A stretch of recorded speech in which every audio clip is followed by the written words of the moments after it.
Right, so magandang umaga sa lahat ng delivers natin. We're early today because we're leaving.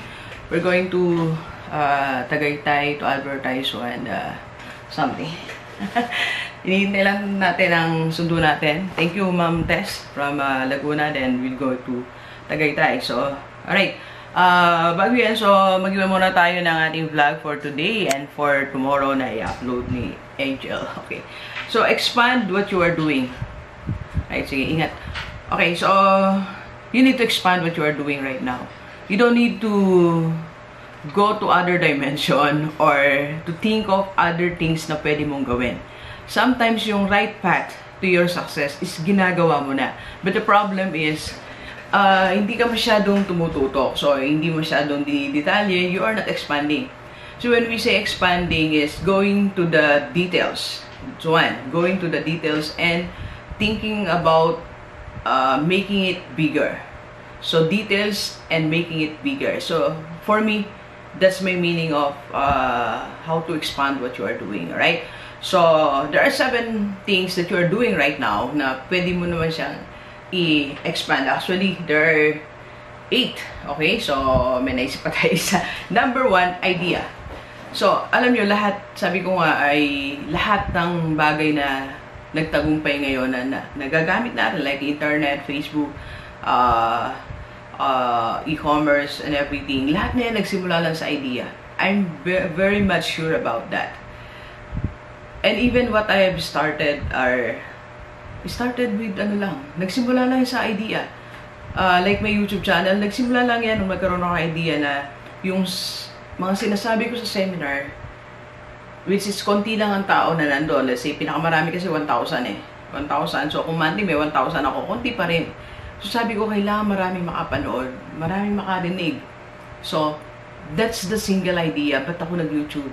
So, yung sinasabi ko sa seminar, sabi ko, ililipat ko lang sa YouTube channel ko.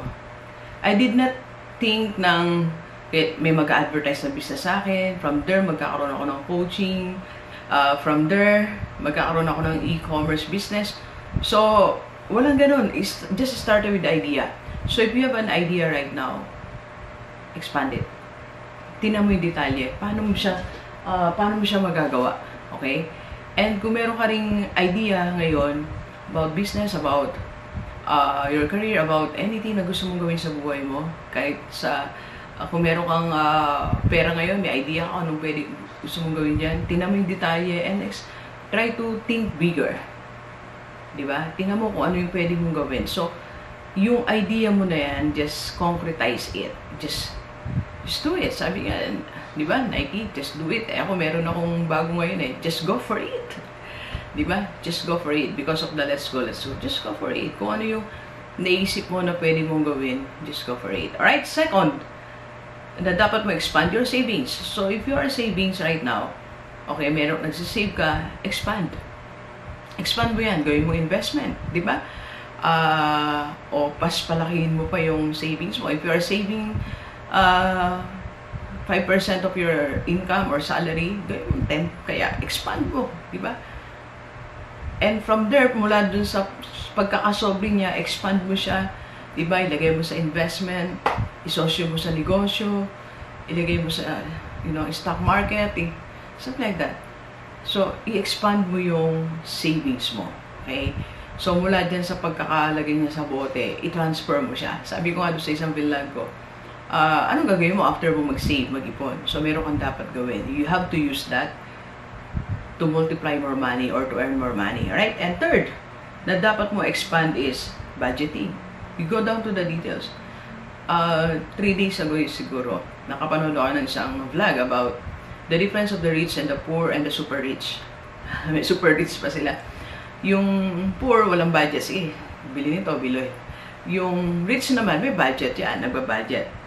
Expenses, business, dito, investment, savings, emergency funds. Pero yung mga super rich, yung investment niya, naka-further subdivided pa. Yung emergency funds niya, naka-subdivided pa. Nakasave, pang emergency sa bahay, sa nagkakasakit, nakahati pa siya. So, budgeting. Go down to the details of your budgeting. Alright? So, it's not enough na hinati-hati mo yung pera mo sa, let's say, naghati-hati ka ng, hinati mo sa 4 ang sweldo mo. Di ba? Minsan ganun eh. Hati na lang sa 4. So, tithes, expenses, savings, budget. So, something like that. So, yun lang yung hati. So, pero kung pagtunan mo ng pansin yan, tinan mo, saan ka pa pwede. Kaya, para mas detalye, mas naiintindihan natin. And even, expand your budgeting is also, you know, getting bigger. So, isipin mo, lalaki ang budget na to, so I have to increase my income, diba? The only way to increase your budget, the percentage, is to increase your income. And number 4, dapat natin i-expand this reading. If you are reading right now, expand, diba? Hindi ka lang basta nagbasa. When you are expanding what you are reading, number 1, nagsusulat ka ng mga actions. Even Boss Sanchez doing that. Bill Gates is doing that. Napanood ko isang vlog about them. So, nagsusulat sila sa gilid, may notebook, sinusulat, ano yung action na gagawin, di ba? That's expanding your reading. Hindi ka lang basta nagbasa, meron kang action to be taken. Mga gagawin mo, di ba? And another one to expand your reading is, medyo kung lagi puro ka lang novel, so ngayon, lagyan mo naman ng leadership, diba? Lagyan mo na ito, mga books natin. Lagyan mo na ng finances, investment, negosyo. Expand mo yung topic. Diba? Para nun, you know, kasi dyan tayo makakuha ng ideas natin. Dyan tayo makakuha ng learnings. Sabi ko nga, if you'll be buying a book, like my book, How to Embrace Transformation, you'll buy it, 290 pesos lang. Yung lahat na experience ko for 40 years na dyan. Imagine, you are buying our experiences for only 300, 400, 500 pesos. And that's costly for us. Experience ng author yun eh. Kung paano siya natuto, become successful, failures na hindi mo dapat ulitin. For only 500 pesos. Diba? So, minsan nanginayang pa sa pagbili na eh, no? Ayaw pang bumili. So, expand it. Expand, right? And number 5, relationship. Expand your relationship. You go beyond. Kung meron kang mga office mate, more than just being a colleague, di ba? Laliman natin konti ang relationship. Di ba? Kung may nagkasakit kang office mate, di ba? What if? Di ba? Pagdating niya, pagbili mo ng prutas, o kaya dala mo sa hospital, or merong na-confine na parents, kung leader ka, nung subordinate mo, dumaan tayo ng konti, expanding that relationship. That's increasing your value as an employee. Yung boss mo, nagkasakit, minessage mo lang ba? Say, ma'am, sana tumagal pa yung sakit mo. Huwag naman ganun. Diba? It's expanding your relationship. Getting deeper. Diba? And think of bigger relationship na meron kayo. Diba? Baka mamaya yung office mate mo, one day maging business partner mo, co-author mo, di ba? So pag nagkukwentuhan kayo, sama mo na ng ibang agenda, di ba? So maging business partner na rin kayo, mag-partner kayo sa isang investment, something like that. So, go to the, you know, expand your relationship na meron ka. Kahit sa family, di ba? Hindi ka lang basta naging membro ng family, hindi ka lang basta nagbibigay ng pera. Dapat kasama ka rin nila you know, when they are down, pag kailangan nila ng someone, di ba? So, you go beyond. Go beyond. Alright? And number 6, na dapat ma-expand your career. Expand mo rin career mo. Nasaan ka na ba in your career? Huwag ka manatiling hindi na po promote for 3 rank and file or 5 years, 10 years ka na, di ba? Nandiyan ka pa rin.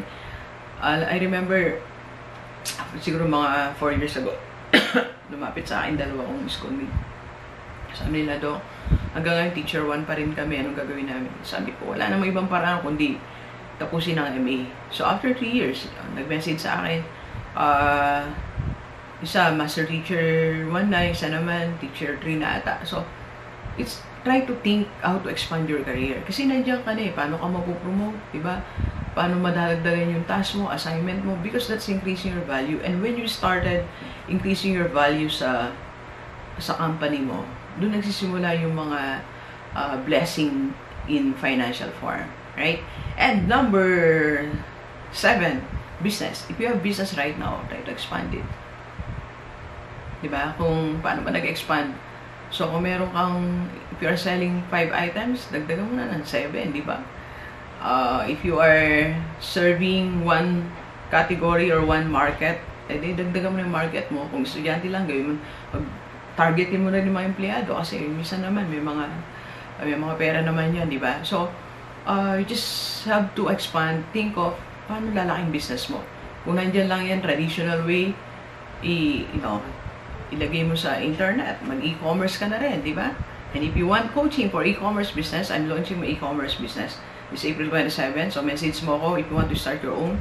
And if you have business pala na gusto i-advertise sa aking e-commerce business, so message lang din 0939-5254311.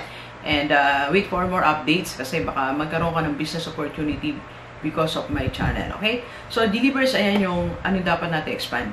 Idea, savings, budget, reading, relationship, your career, and your business. So, yung mga dapat nating ina-expand, okay? So, try to dig deeper and think bigger, right? That's my meaning of expanding it. You sit down, you write your ideas, your plans para mas magtagumpay tayo sa relationship natin, sa personal life natin, sa career natin, sa business natin, and higit sa lahat sa mission natin sa buhay. Alright, so please share this video sa lahat mga kaibigan natin, kahit OFW dito sa Pilipinas, para sama-sama tayong mabago at umunlad ang ating buhay. Alright, so thank you very much, Delivers. Enjoy the rest of the day and let's go, let's go!